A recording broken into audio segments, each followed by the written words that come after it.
I've built 2 YouTube channels over 100,000 subscribers and one almost at 3 million. So here are some of my very hard-won tips on growing a YouTube channel. I want to get 2 really annoying myths out of the way before I get into some of the meatier tips. And the first one is that you need good gear. The truth is, most phones these days are way better than the gear you could have when I started my channel. And I started my channel back in the day on a phone. I think it was a Google Nexus 5. I propped it up on my couch.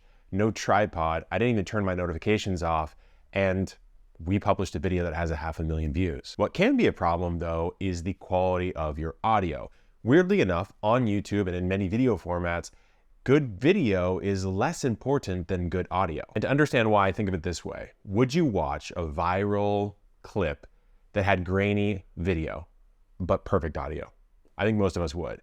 Would you do the reverse though? Crystal clear 4K Ultra HD video, but there is scratchiness and weird sort of artifacts in the audio. Almost all of us would find that unbearable and we'd turn it off. So if you're investing in any gear at all, when you start your channel out, invest in audio. I've tried a bunch of different lav mics, and the one that we like is the Tentacle Sync E. We've gone through the Rhodes, we've gone through the DJIs. This is the one that works the best for us. Next up, you hear about the algorithm all the time. The algorithm doesn't like this, the algorithm wants me to do this. I hate the algorithm hates me. The truth is, if you just completely delete that word from your lexicon, you will become a better YouTuber. In fact, Todd, who's the head of YouTube's algorithm, has a great saying. He says, anytime you want to say the word algorithm, just replace it with the word audience and see what that sentence means. Oh, the algorithm hates me. My audience hates me. Okay, well, why would that be? Am I not giving them what they want? How do I serve them better? The algorithm is responsive to the viewing patterns and desires of human beings on the other side of the screen. And so yes, there are some interesting quirks in the algorithm that you can find these weird edge cases.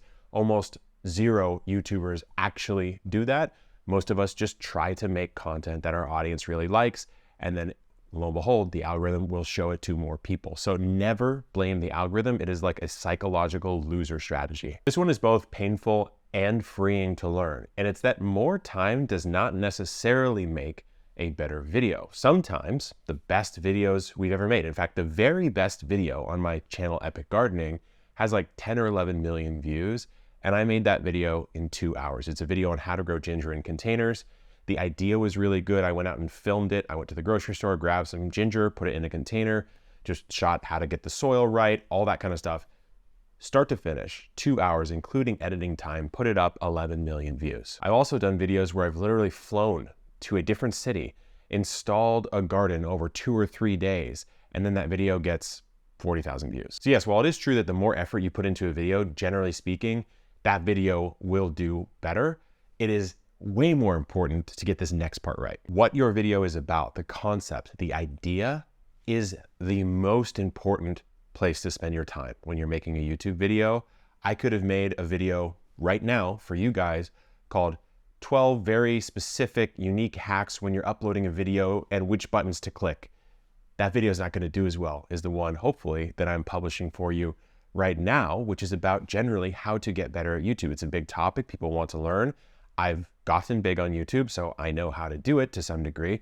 And then I can impart that knowledge to you. Hopefully this is a video that you like. I think the thing beginner YouTubers don't get is just how much more important the right idea is than everything else that comes after finding that idea. So you think of a video production process in a very linear fashion, like idea, research, script, pre-production and materials, the production filming time, the post-production editing, and then the upload, right? And you think, oh, I'll just spend an equal amount of time in each of these areas. It actually should be front loaded. You should spend a ton of time on the ideas, the packaging, which we'll talk about, the pre-production and research and sort of script sometimes, depends on your channel.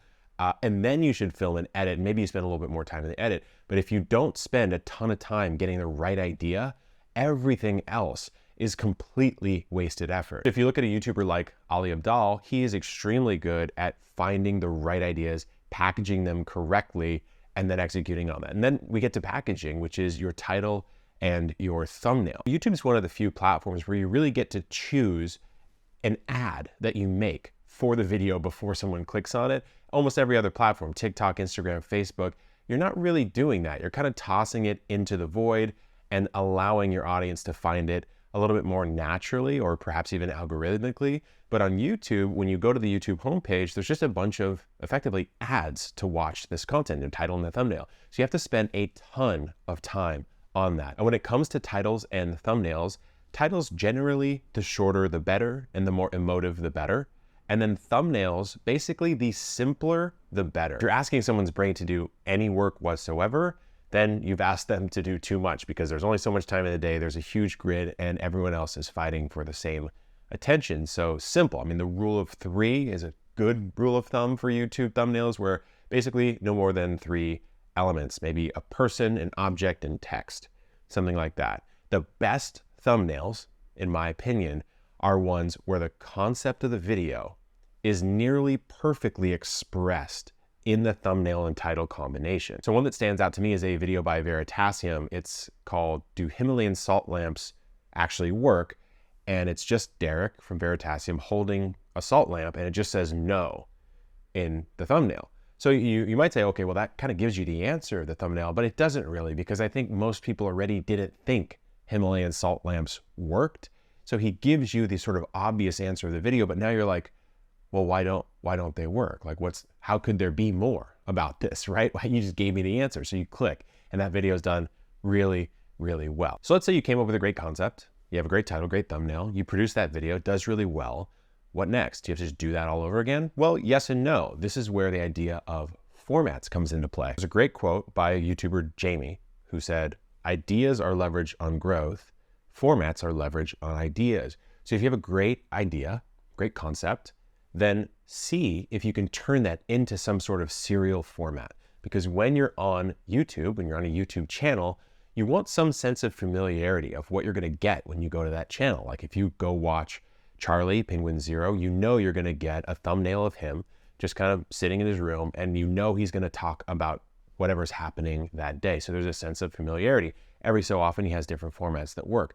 On our channel, you know you're gonna get how to grow guides, but lately you also know every single month we're gonna give you the plants that we're growing this month in the garden and why we're growing them. And so there's a sense of familiarity. Every month I know Epic's gonna give me that piece of content. So when you find a really good idea, try to turn it into a format or a series, and then you've taken the work of identifying one idea and stretched it over the lifetime of that series. And of course, a series might decay in popularity over time. You can only squeeze so much juice from the orange, but it's a hell of a lot better than having to come up with one banger idea after another. Now, here's something I've learned having an education channel, because we're Epic Gardening, our goal on the channel is to teach the world to grow.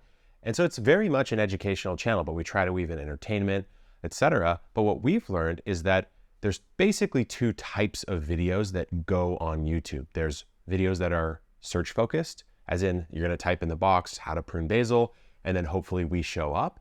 And then there's videos that are recommendation focused. You would never search for them, but when you see them, you actually would watch them. Like gardeners react to crazy TikTok hacks would be one. You're never gonna really type that. But if you see it, you'd be like, I wonder what these guys actually said. I'd like to see an expert's opinion.